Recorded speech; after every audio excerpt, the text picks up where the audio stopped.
Muy buenas noches, panas, parceros, colegas, el amigo, el amigue, la amiga, todo el abanico de posibilidades que puedan haber en esto de parchar en colectivo, desde un lugar seguro para hablar de lo que nos trama.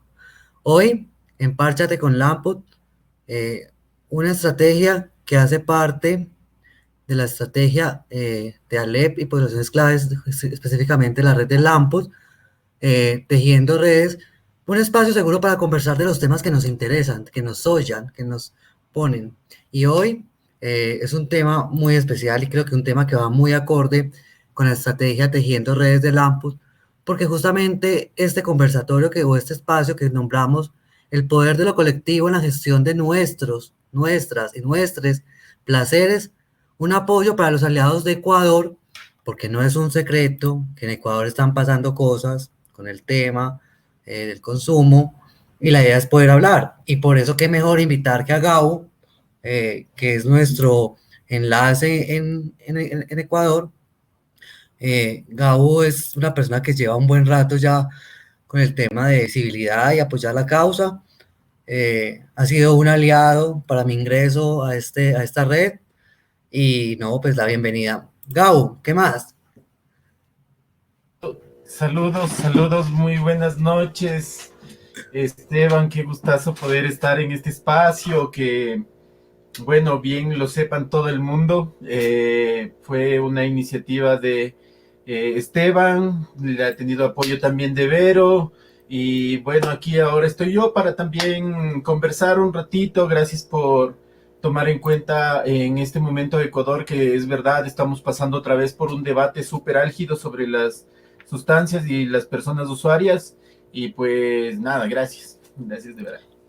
Y es súper Gabo porque justamente yo cuando entré a Lampo, yo me decía, qué espacio tan, no sé si me van a vetar, pero aquí, yo soy paisa y me decía, qué espacio tan rechimba, justamente un lugar donde uno puede habitar, hablar las cosas que le gustan, los temas que le interesan, y sentir como que uno está haciendo ahí parcería y con los colegas que saben más del tema de uno, porque por ejemplo yo en mi caso, pues hacía el consumo y lo hago desde ese lugar, desde lo recreativo y me ven, me dan una opción para hacer también de eso un tema de incidencia y cambio frente a una sociedad que todo el tiempo y toda mi vida me he estado pensando. Y creo que el tejer red es algo que llevan las entrañas Lamput y los que estamos ahí sabemos que de una u otra forma estamos como todo el tiempo pensando en los temas, buscando articulaciones, viendo cómo se puede, cómo podemos apoyarnos. Es un tema porque, por ejemplo, yo como hombre diverso o como persona diversa me siento seguro y no me veo ni excluido ni nada. O sea, Levinson, hoy que estuvimos un rato, él dice una frase, la sustancia conecta, la sustancia acoge, la sustancia genera como todo un tema, como un entrelazado de confort. Y no solamente en el cuerpo, sino con las personas con las que uno está. Y eso es lo que hace justamente esta red. Y por eso es tan importante que en este espacio que creo que ahí es un llamado también para seguir articulándonos y seguir construyendo red, sobre todo en esos asuntos que están pasando en cada uno de los territorios. Gabo, contanos más o menos qué es lo que está pasando en Ecuador. Bueno, a ver, les hago un contexto como súper rápido. Hay en Ecuador digamos, las políticas de drogas se comienzan a repensar en el 2008, cuando tuvimos una nueva asamblea constituyente y se hizo un nuevo pacto social. A partir de ahí comenzaron también a aparecer las organizaciones canábicas o las organizaciones también de personas usuarias de sustancias. Y la primera victoria que tuvimos en el 2013, después de 3 años de movilización, de haber fundado la Marcha Mundial de la Marihuana, la primera victoria fue que nos dieron una tabla de dosis máxima de consumo, que de cierta manera le permite a las personas defenderse cuando portan al menos 10 gramos en el caso de cannabis, 2 gramos en el caso de cocaína, 2 también en el caso de base de cocaína. También están metidas ahí como el MDMA y el éxtasis en cantidades súper pequeñas. Eh, y bueno, esta tabla ha causado mucha controversia, porque algunas personas, sobre todo los conservadores, los sectores de derecha, dicen que esta tabla ha servido para que nosotros consumamos sustancias, o que esta tabla ha servido para que los niños y niñas se acerquen a las drogas, o que esta tabla ha servido para aumentar la criminalidad, o que esta tabla les ha servido a los microtraficantes, etcétera. Nunca llegan a un análisis real.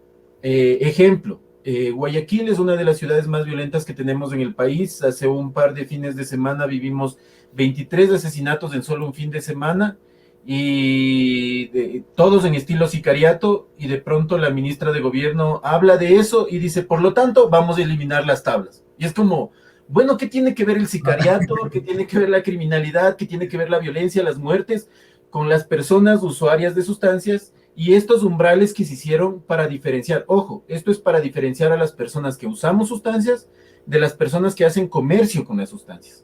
¿Listo? Esto no es un permiso para andar a portar, esto no es para las personas, esto generalmente es utilizado por los jueces o fue hecho desde una instancia institucional para que los jueces puedan tener un margen y decir si esta persona no tiene más de 10 gramos, es consumidora, no es peligrosa para la sociedad, bueno, pues, debe estar libre, ¿no? Pero bueno, eso no ha pasado. A pesar de que las tablas llegaron para supuestamente darnos esta protección, todos estos años ha subido el encarcelamiento en el país, vivimos otra vez en hacinamiento carcelario y cerca del 50% de personas presas en Ecuador Se te fue. están relacionadas a pequeños delitos de drogas. No hay ningún narco, no hay ningún distribuidor, no hay ningún cabecilla. Las personas que se encuentran presas son personas usuarias de sustancias o son máximo pequeños microtraficantes, que como ustedes saben también son personas que están en vulnerabilidad, que buscan esto como una opción de trabajo o de acceder a recursos más en estas condiciones que nos ha tocado vivir con el COVID. Y bueno, esas son las personas que están presas. Entonces recuerdo un análisis de Jorge Paladines que decía que son fuertes contra los débiles y débiles contra los fuertes. Así más o menos está la política. Y es que es muy teso, me parece a mí, pues el tema que hay con la normatividad frente al tema, pues el placer es un derecho humano. ¿Por qué nos van a limitar el placer? Y si nosotros encontramos el placer en una sustancia que incluso es ancestral, porque pues es mi tema, han regulado un montón de cosas y yo siempre he dicho pues que los discursos que hay predominantes en el mundo, sobre todo en América Latina, siempre buscan un control del cuerpo y del placer. Yo siempre he dicho, es súper teso cuando antes éramos tan libres, tan, tan del lugar de explorarnos, vienen todos esos discursos dominantes, viene todo el tema de el eurocentrismo a colonizar y colonizan los cuerpos y nuestras prácticas. Luego llega todo el tema de fe y coloniza todo nuestro sistema de fe y todos nuestros sistemas de creencias. Luego ahora con todo el sistema de salud que también tiene como una mirada también de control de cuerpo y que no nos permite como mediar y como ir buscando esos lugares de placer. Obvio, y por ejemplo yo cuando hablo de sustancias acá en Medellín tuvimos un tiempo, hace mucho tiempo, pues hace un tiempo lejano, con el whisky, que era un problema gigantísimo y un tema pues también era narcotráfico y bueno, y ahora es una sustancia legal, no genera tantas cosas, el cigarrillo, y pues, ¿cuál es la bobada de poner, pues listo, regularícela? En Colombia, por ejemplo, algo que tenemos que es un resultado de movilización, de trabajo en red, tanto del cannabis medicinal y de muchos sectores trabajando, hemos logrado ya el tema del consumo para adultos, que es un consumo recreativo, que es justamente eso es lo valioso de pensarnos el tema de las sustancias, no desde lugares individuales, ni de los colectivos que podamos habitar, sino cómo vamos articulándonos entre todas, todos y todos para hacer cambios programáticos con esto. Pues yo he evidenciado un montón de estima frente al el tema de vivir con VIH, pero es increíble que con algo, con el tema del consumo, que todo el mundo lo hace, porque todo el mundo lo hace, yo lo reflejo, yo lo pongo en carne propia por mi cuerpo y por mi placer, y hay un montón de señalamientos, al punto de que no soy productivo, de que soy vago, de que no soy buena, de que no estudio, y todo el día me mato estudiando, entonces es un tema muy complejo.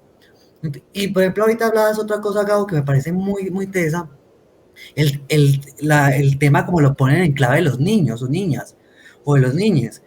Y es muy teso porque yo pongo un ejemplo aquí en mi país y es, ay, no, es que estamos enseñando a que consuman las sustancias. Enseñando. Si algo han enseñado es todo ese tema moralista.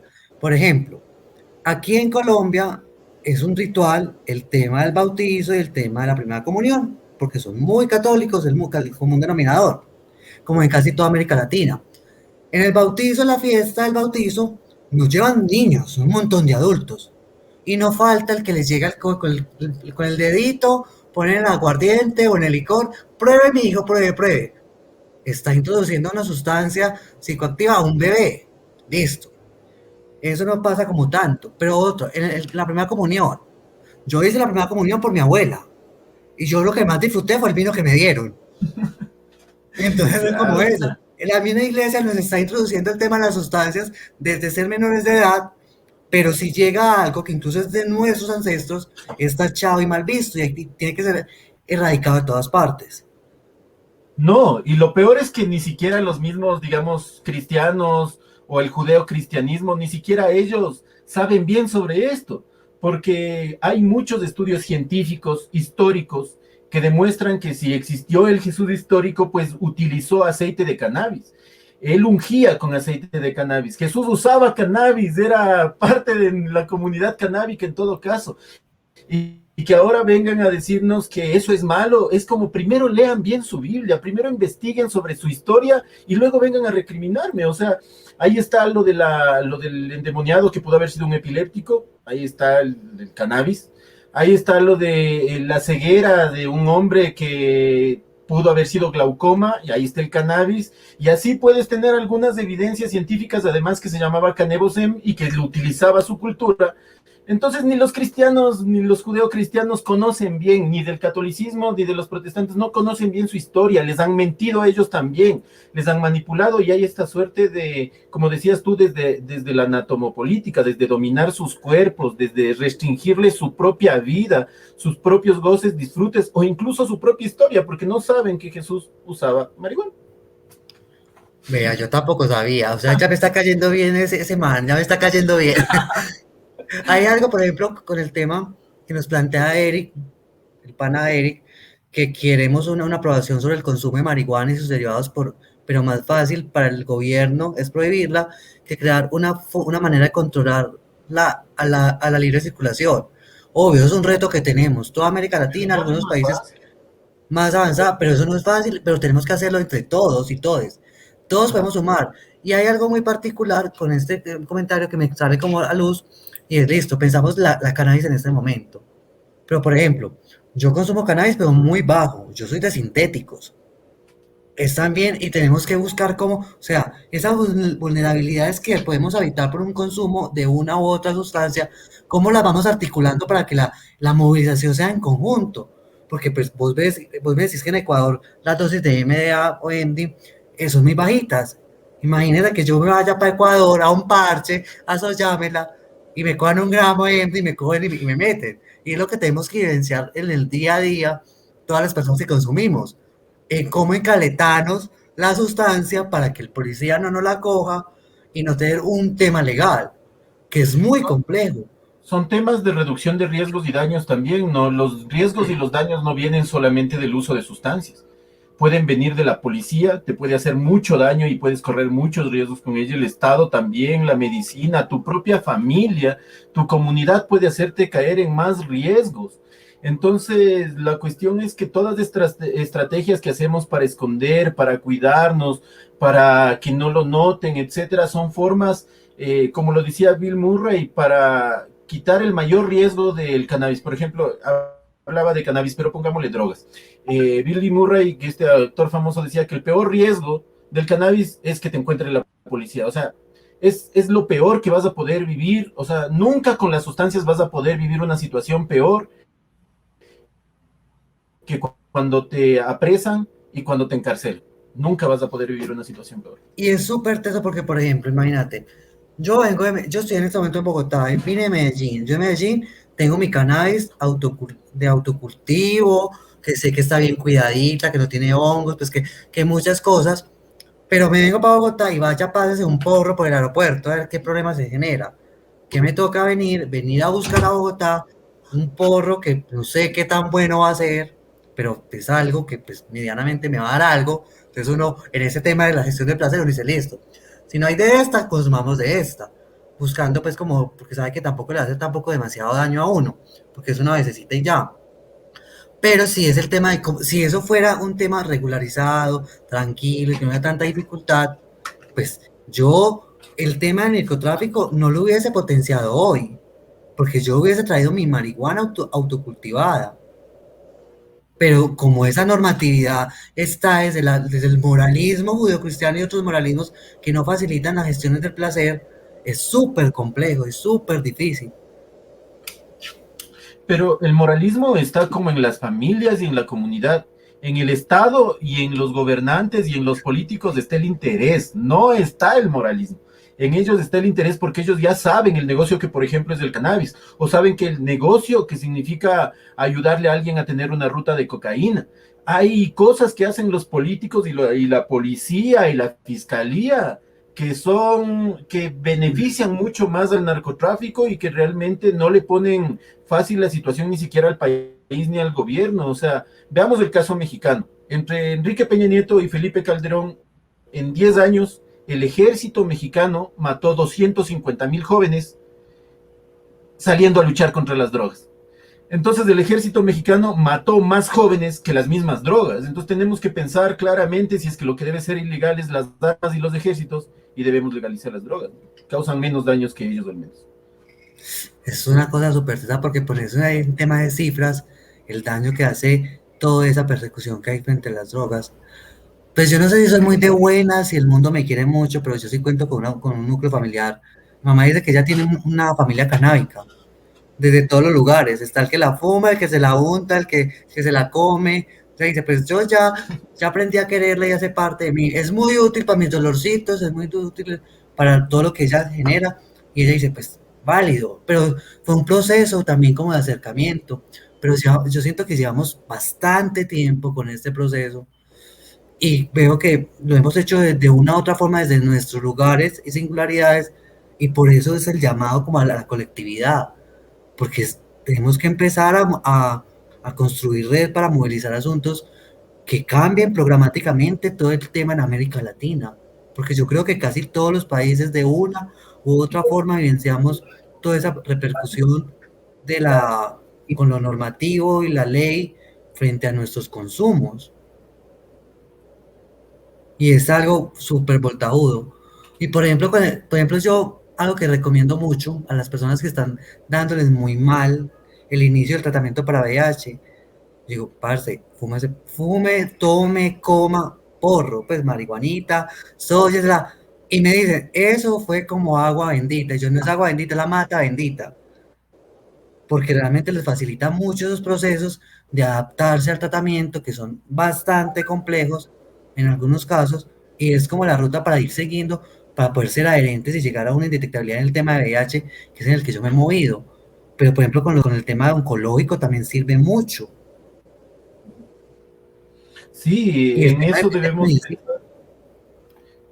Y debemos pensarlo ya no solo desde el cannabis también, ¿no? O sea, lo que tú mencionabas antes, muchas drogas sintéticas de diseño o modernas que incluimos como medicamentos o como de medicamentos incluso veterinarios, muchas de ellas antes se entendían como solo drogas y malas y ya nada más. Y de pronto hay desde, digamos, desde los 2000 hacia acá, hay un montón de estudios sobre estas sustancias y cómo le ayudan a las personas, ¿no?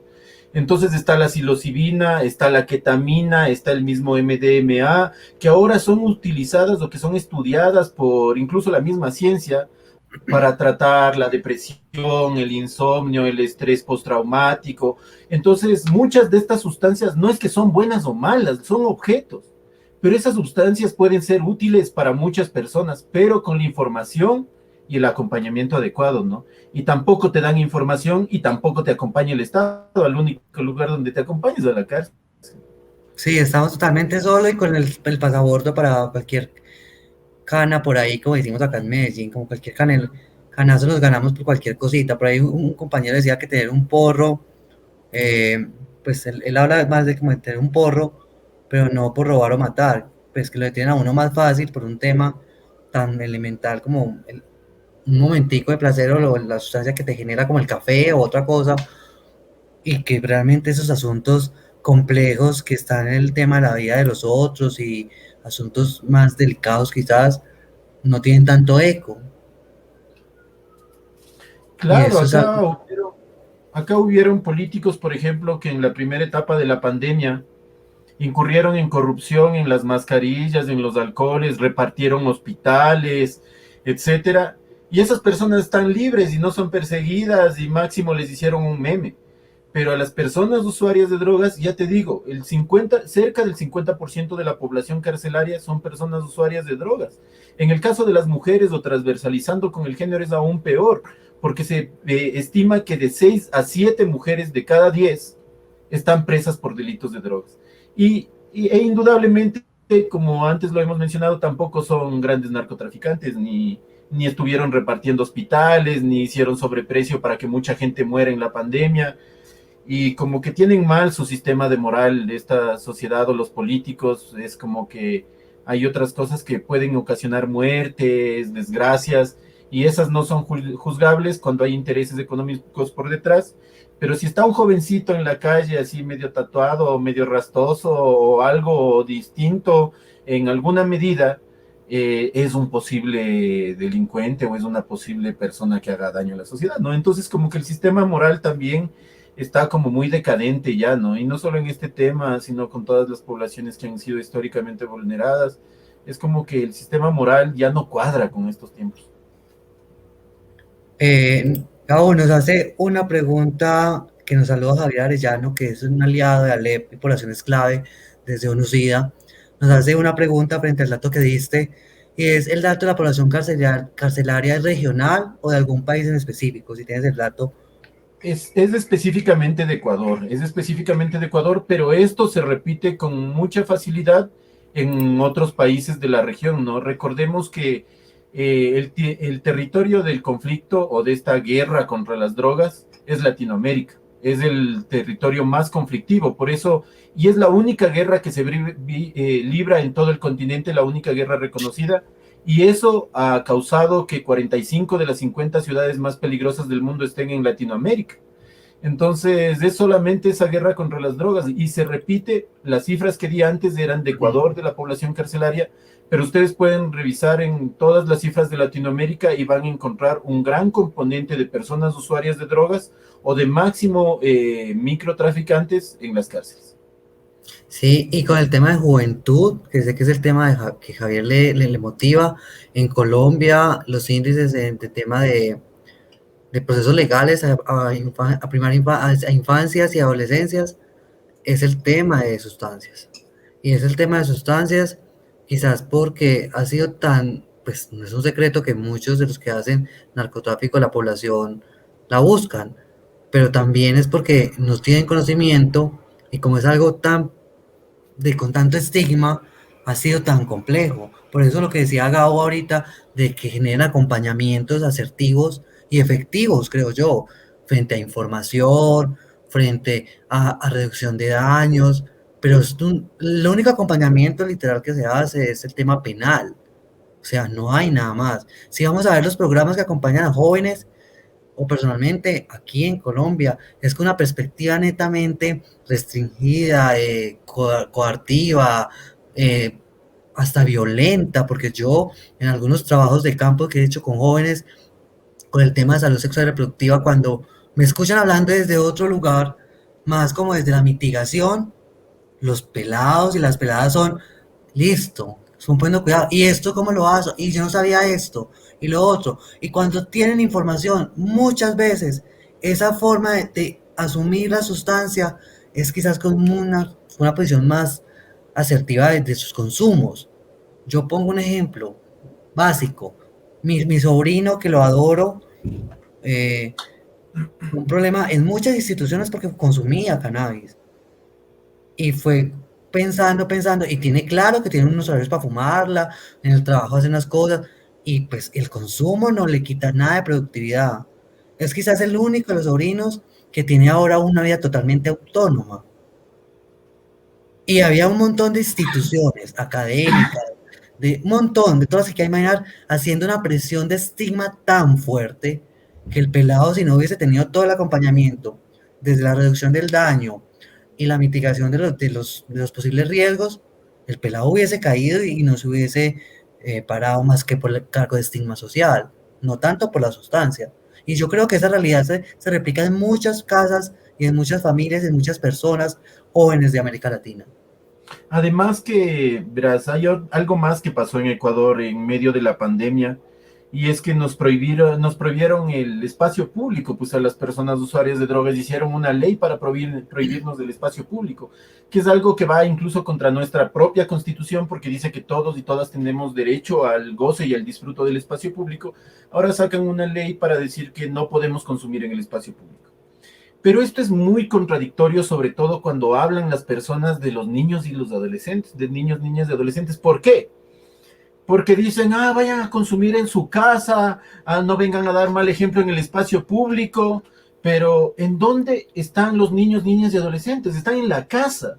Si empujamos los consumos solo hacia las casas, ahí se va a reproducir muy posiblemente consumos que no están, que no son con cuidado.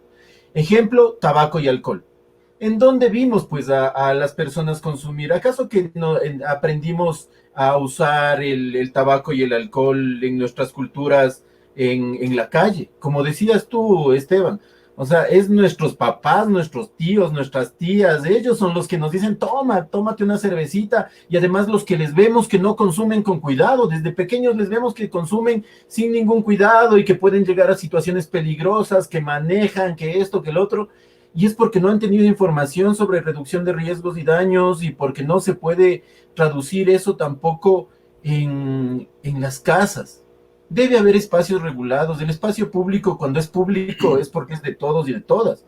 Entonces debe ser regulado. No pueden decir, les prohibimos el espacio público. Tienen que decirnos, aquí sí, acá no. Donde efectivamente no ocasionemos tal vez impacto en públicos sensibles, les llamo yo, no solamente niñez y adolescencia, tal vez donde gente que no quiere realmente relacionarse con las drogas, y hay otros lugares donde sí hay gente que quiere relacionarse, ¿no es cierto? Están, por ejemplo, los bares donde se beben cerveza.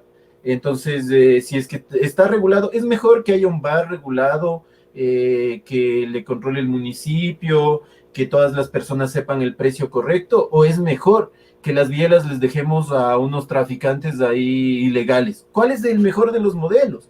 Y lo que están sosteniendo es dejar las sustancias en mano de los narcotraficantes, que a ellos sí no les importa como si es niño, niña, que si es adulto, a ellos les importa ganar dinero.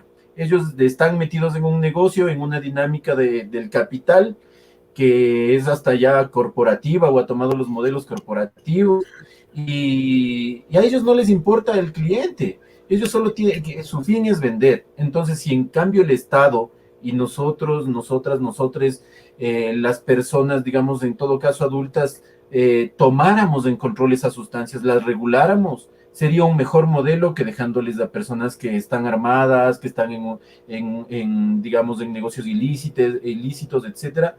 Pues yo creo que el mejor modelo es eso, un barcito donde nos dicen, sí, aquí pueden consumir, aquí pueden encontrar la sustancia de calidad a un precio justo, y además de aquí pueden salir cuidados, o va a haber, no sé, cuidado alrededor, atención primaria en salud, etcétera, ¿no? Que puede ayudar también a que las personas también no salgan afectadas con las sustancias psicoactivas. Acabo de nombrar dos cosas muy interesantes que a mí me generan mucho eco. Y es, por ejemplo, el tema de que muchos de esos consumos normalizados y aceptados en nuestra cultura, que es el tema del consumo del tabaco, del alcohol, sabemos, o en Colombia personalmente, yo creería que pasa en toda América Latina, que el principal causante de violencia intrafamiliar es el alcohol. O sea, el alcohol es quizás el detonante de muchos problemas de violencia intrafamiliar, de genocidios, de feminicidios, de un montón de asuntos que van en contra de todos los derechos humanos y los derechos de algunas poblaciones. Pero eso no importa para que el niño lo vea. Otro tema, la accidentalidad más grande en Colombia se debe al alcohol.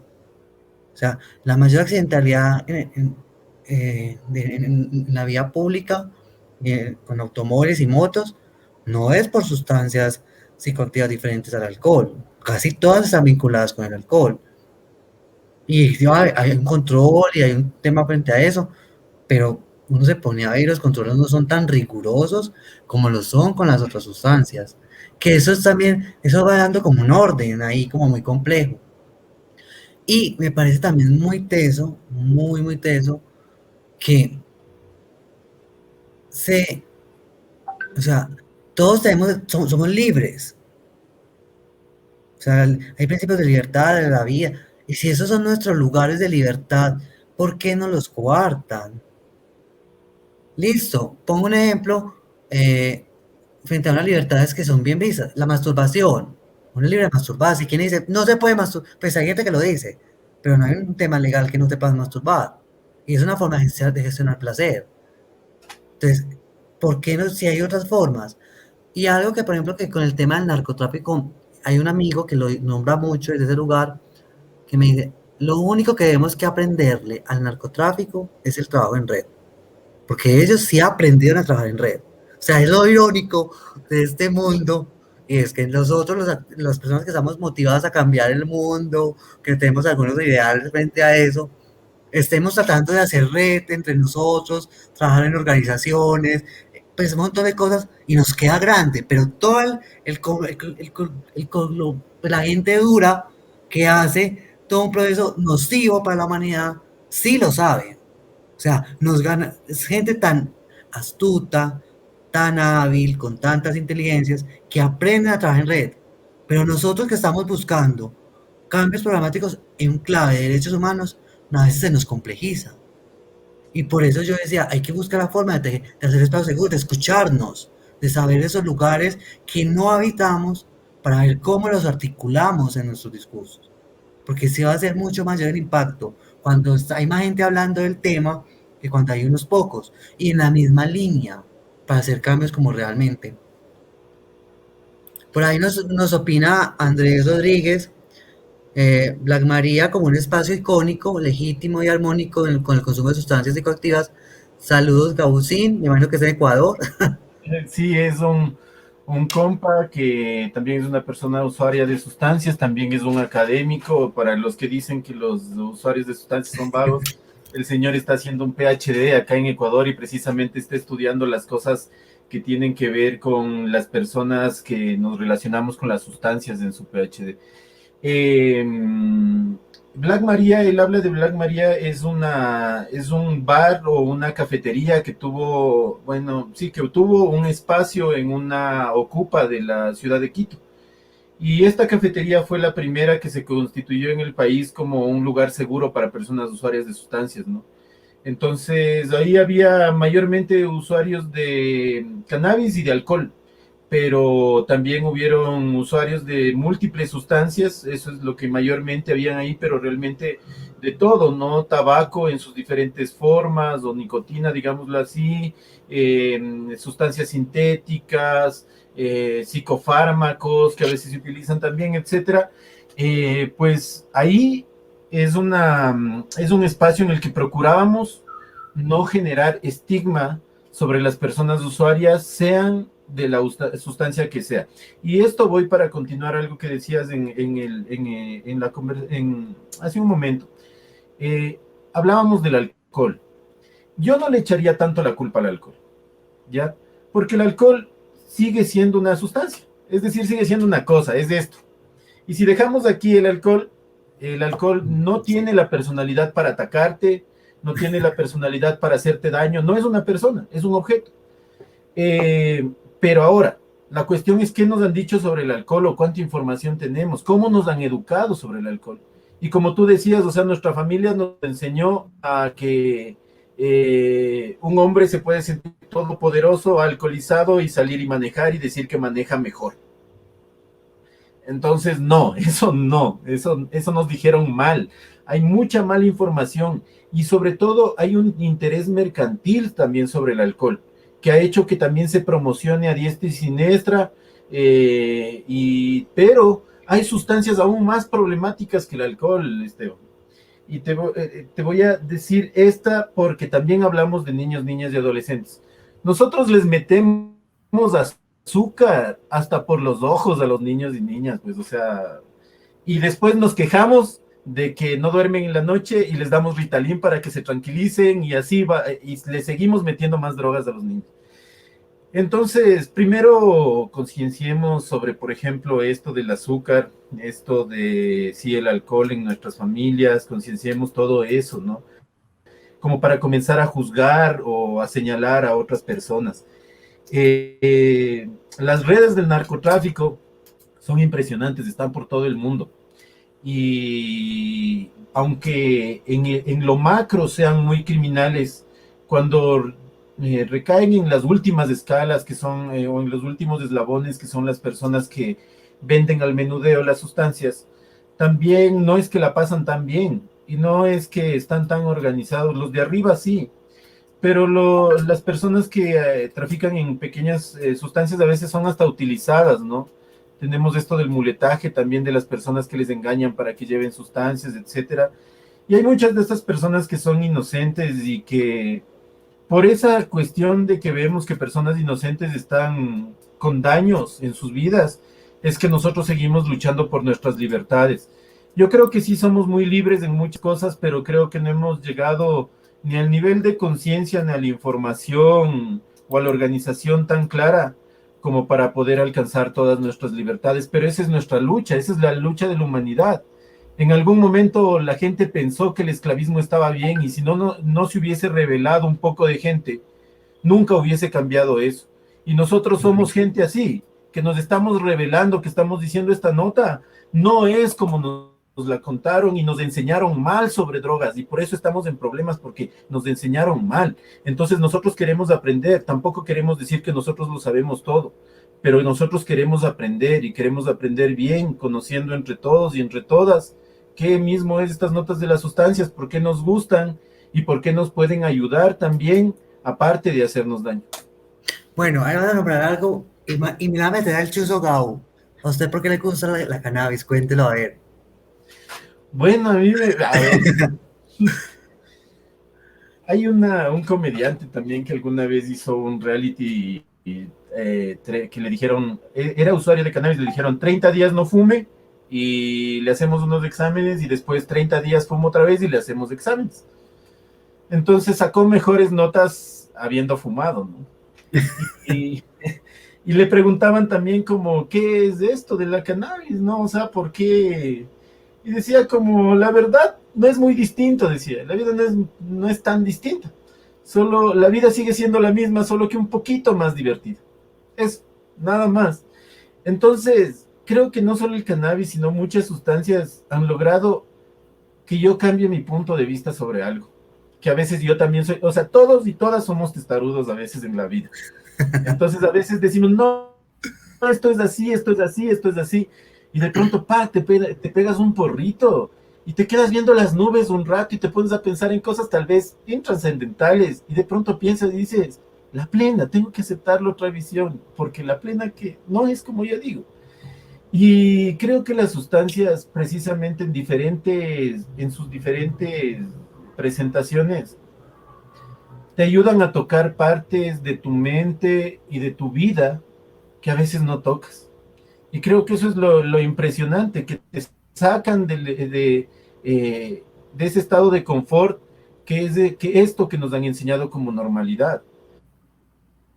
Pero ¿cuán normal es esto que llamamos normalidad? O sea, cuando todas las noticias que vemos ahora dicen que vamos hacia la extinción, cuando dicen que estamos causando cambio climático que es irreversible, cuando dicen que estamos acabando con especies del planeta, o sea, ¿qué también está eso que nos dijeron que es lo normal? Tal vez yo quiero ser un anormal que viva tranquilo en una montaña, sembrando marihuana y aún así con conexión a internet para poder compartir con el mundo, y seguir haciendo estas charlas y seguir parchando con la gente de todo el mundo para que se sigan diluyendo las fronteras, porque habían teóricos, ¿no? O sea, no teóricos, bueno, también teóricos, pero Shuglin, por ejemplo, o Teres McKenna, o gente como ellos soñaban con drogar a todo el país de Estados Unidos en una sola vez, o sea, poner LSD, por ejemplo, en las fuentes de agua, solo para, no es para volverles hippies o para meterles ideas raras en la cabeza, sino para solo compartir para que felicidad. cambien un poquito, para que cambien un poquito su punto de vista, solo si se mueven un poquito de su zona de confort va a haber muchos otros puntos de vista que les van a maravillar de la vida. Y las drogas son así, también son cosas que a veces uno, hay drogas preferidas que uno va sabiendo con el tiempo que son para uno, pero también muchas de las veces las personas disfrutamos con experimentar. Es como lanzarte de un puente en un salto bungee, por ejemplo. Entonces, a veces lo haces una sola vez en tu vida, pero te fascinó, Sí. te gustó y te dio una experiencia que no lo puedes creer. Entonces, a veces también es eso. Ah, ahí está sustancia, ya pues probemos, no, no vamos a, tal vez no me quiero enganchar o no quiero que esa se vuelva mi sustancia, pero probemos porque te va a cambiar el punto de vista. Súper. Y yo me emociono viéndote hablando de esa pasión frente a la sustancia. Y listo, y somos casi 30 personas en este momento conectadas hablando de la sustancia. Yo invito a esas casi 30 personas que por el chat digan, independiente de la sustancia que sea, cannabis, LSD, hongos, alcohol, tinto, el que sea, ¿por qué le gusta esa sustancia? Hay una frasecita, me eleva, no sé, por ejemplo a mí el éxtasis es una cosa, el MD para mí es esto es, o sea, algo tan básico. Cuando me dio COVID, si no hubiese consumido éxtasis, me hubiese suicidado porque estaba ahogado con el síntoma, el abandono del sistema de salud, la presión familiar, y yo no sabía ni qué hacer. Y yo dije, yo abrí la mesa de noche, vi ahí poquito y yo, esto fue. Me lo tomé, me hice el viaje, reflexioné frente a lo que estaba pasando en mi cuerpo, que era lo que podía controlar, que podía ir manejando, y lo procesé y fue como más facilito el momento, pero estuve a punto de decir, ya no quiero nada, mando todo al carajo. Yeyo, queso paya, no sabe cómo entrar al chat, pero el éxtasis me conecta con los otros, me hace empatizar, total, él es de los míos, él es de los míos. Por acá, Sí, Vero nos dice, la cocaína, porque me calma, me acompaña, la puedo compartir, crear muchas veces, pensar, evaluar. Vea, ¿quién más se no, suma? A ver, ¿quién más se suma para decir que les gusta? Estamos esperando, es que mejor dicho, la sustancia conecta. totalmente, nos ayuda a tejer estas redes. O sea, el Amput es una red, digamos, relativamente nueva, pero nos ha conectado a toda Latinoamérica en otra forma y en otra sintonía, como decías tú. O sea, además que la sustancia conecta de una manera de confianza, porque tú no consumes sustancias con cualquiera, tú No, consumes no, no, no, sustancias no. con alguien en quien confías. Entonces es una red de confianza impresionante. Sí, Romero nos dice el pana desde Chile, imagínense, está conectado desde Chile, bacano, que le gustan las sustancias porque le suben los niveles de conciencia, neta.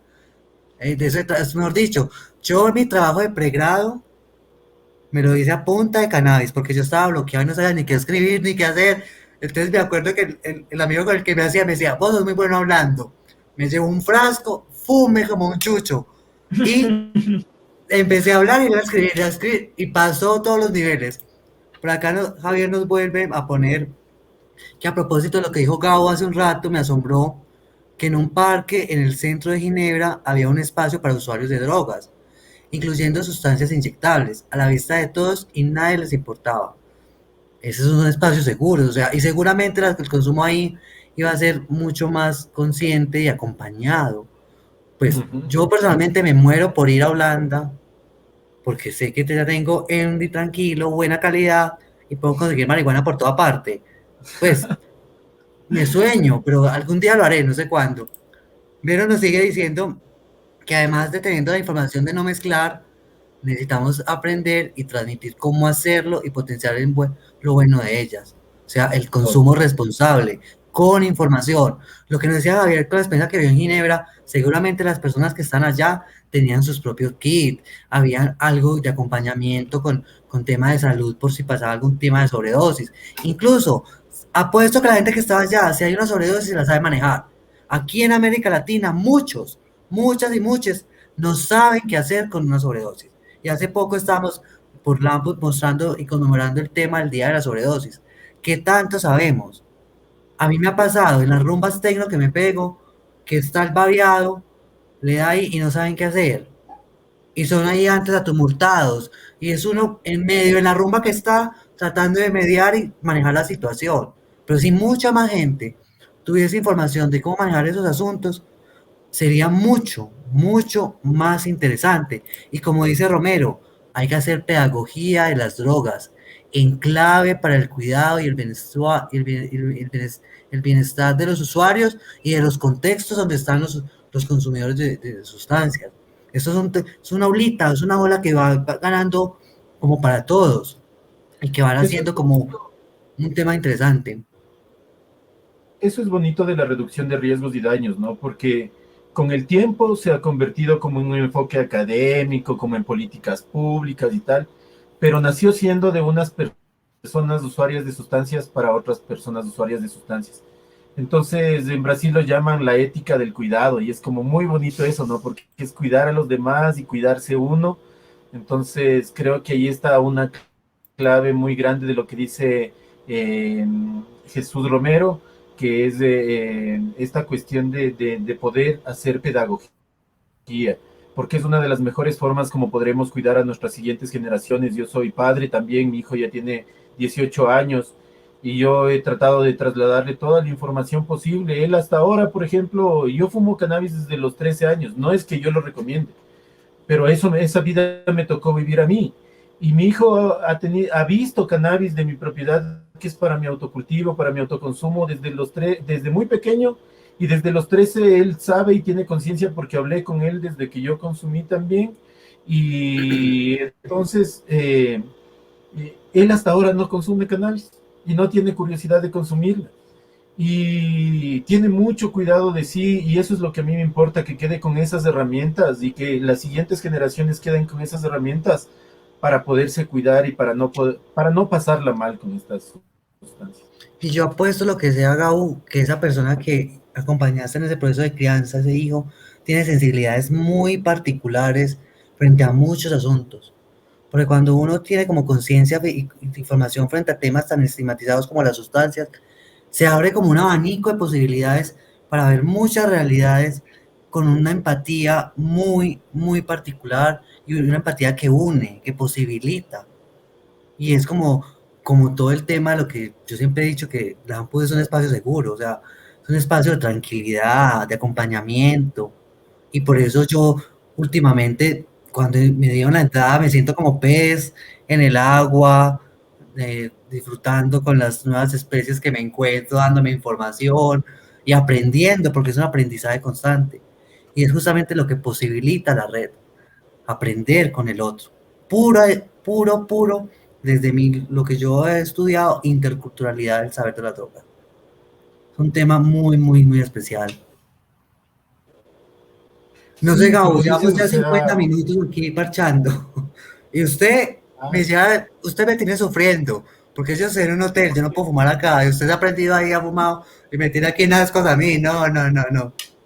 sí, eso, justo antes te iba a preguntar, pero ya no nos dio tiempo, te iba a decir, pero ¿puedo usar sustancias? Así.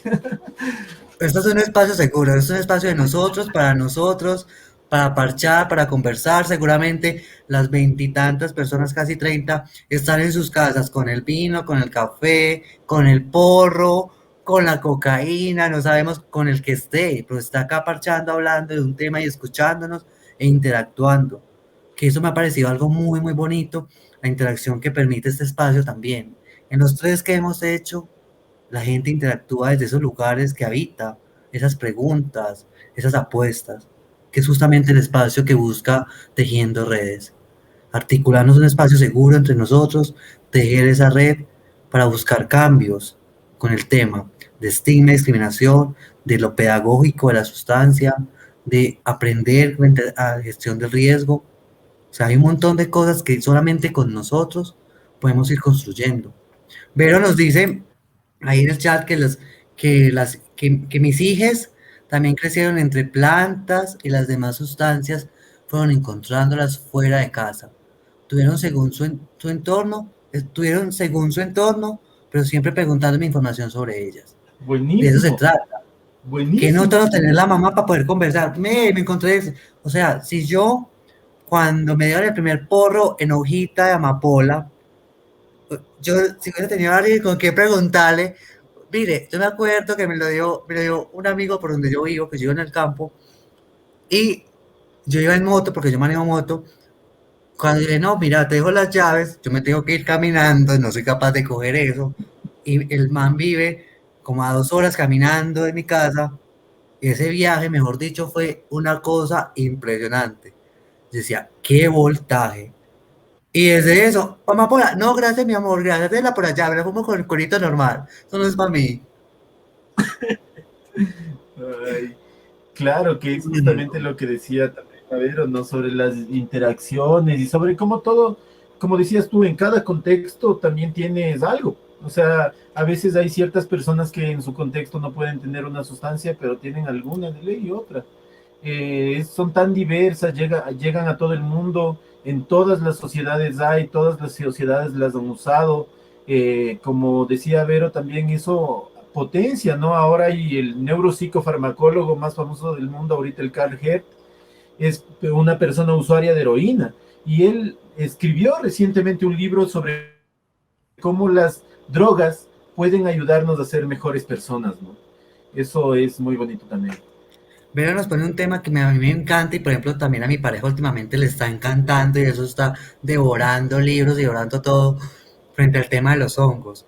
O sea, yo he consumido hongos en mi vida y han sido los procesos más lindos y sanadores de mi vida. Con el tema por ejemplo, para mí fue muy teso identificarme como hombre bisexual en un momento, porque yo era súper mariquita, entonces cuando dije que me gustaban las mujeres dije, estoy defraudando mi maricada. Entonces el hongo me ayudó a decir, vos podés ser una persona que le guste todo. Y eso me ayudó fueron mis viajes con el tema del diagnóstico, con muchas cosas. Pero ahora para hacer la cuña, porque no hay mucha información, no hay mucha, pues ahora Netflix nos está vendiendo un documental hermoso frente a los ancestros de los hongos y todo lo que hay ahí. Yo me lo vi, me lo devoré en una noche y es algo que, por ejemplo, hay mucha gente con el consumo de los hongos y son procesos demasiado bonitos y demasiado sollados y eso sí que muestran un entorno seguro, porque uno no consume hongos con cualquiera, porque se abre tanto uno en lo subjetivo y en todos esos procesos que es algo que hay que hacerlo en compañía de un lugar seguro. Eso es otro tema que tenemos que buscar quién de la red habla de hongos para parcharnos, hablar de hongos un buen rato y ahí ver qué podemos absorber de esa persona que sabe tanto, porque es muy poco lo que hay. Claro, o sea, de lo poco que se sabe o que, bueno, Vero ahí contaba sobre Ecuador, Ecuador es impresionante porque estamos justo en la mitad del mundo, ¿no? Entonces tenemos primero mucha humedad y mucho sol. Entonces eso hace que algunos de los territorios más mega diversos se encuentren por esta zona, ¿no? Como el Yasuní, etcétera. Entonces en Ecuador hay hongos por todas partes. Algunos de ellos o algunas locaciones se han vuelto famosas, ¿no? Cuando Manu Chao habla de próxima parada La Esperanza, están hablando de un sector acá en Cayambe, donde han venido muchos artistas de estos que hicieron rock psicodélico, incluso en los Estados Unidos y todo, vinieron a parchar acá, a comerse hongos en Ecuador, en La Esperanza.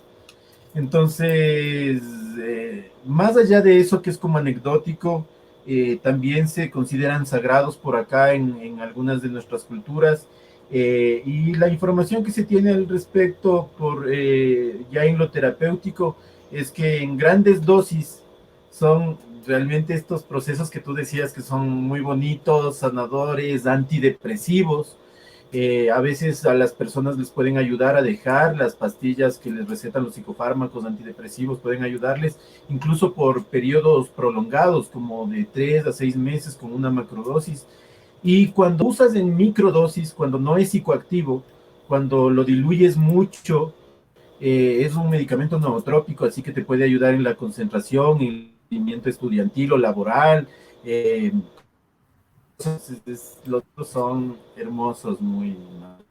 Sí, yo tengo ahí una conexión muy bonita. Por ejemplo, yo me debo un proceso con hongos en estos días porque tengo una carga por todo el tema familiar con mi papá, pero también soy consciente que necesito sacarme el día para hacerlo con tranquilidad, prepararme porque el tema de alimentación también hay que prepararse uno, y eso lo sabe uno con el tema de mitigación de riesgos y todo el asunto que hay frente a las sustancias. Cabo, ha sido una excelente noche parchando acá, pero yo estoy que me fumo. Usted me antojó. Yo tengo por acá, gracias a una amiguita de Plappers, que hoy me trajo un regalito por acá. Ella me dijo, vos debes estar urgido, me llevó un regalito y yo, tan linda, la María. Cómo la quiero, de pucha. Entonces, la invitación es para dentro de 15 días, con Vero y su invitado. No sé Vero a quién nos irá a traer. Esperemos a ver. Esta semana haremos la pieza. Y es para que pues nos pongamos en nuestras agendas, en nuestros espacios, cada 15 días a parchar a hablar, porque es que es súper soñado, se nos fue esta hora volando, volando. volando, volando. Yo ya ahorita voy para el mío, me busco por ahí un lugar medianamente seguro para volar también. Compas, amigas, amigues, amigos, las casi 30 personas que estuvieron conectadas hoy, gracias por la sincronía, gracias por la participación. Si quieren hacer este espacio suyo, nos contactan, también pueden hacerlo aquí para conversar de un tema que quieran conversar, que se sientan a gusto y que quieran abordar. Este es un espacio de nosotros para todos y de ustedes para nosotros. Es un tema para ir articulando, ir tejiendo red. ¿O no, Gabo? Nada, qué gusto, realmente se ha pasado el tiempo volando, como dijiste. Saludos a todos los compas y las compas que también nos escribieron del Ampud y de todos lados. Gracias por este bonito espacio que han creado. También de Parche, creo que es una de las mejores iniciativas que hemos tenido en los últimos años, como la Ampud. Y que siga el parche, que siga el parche hasta el infinito y ojalá este espacio nunca termine y podamos seguir aprendiendo más entre todos, conversando precisamente de esto que nos gusta, que son las sustancias. Listo. Gabo y a todos y a todes. Chao. Vayan a parchar. Busquen su espacio seguro. Buena vibra. Chao, chao. Chao.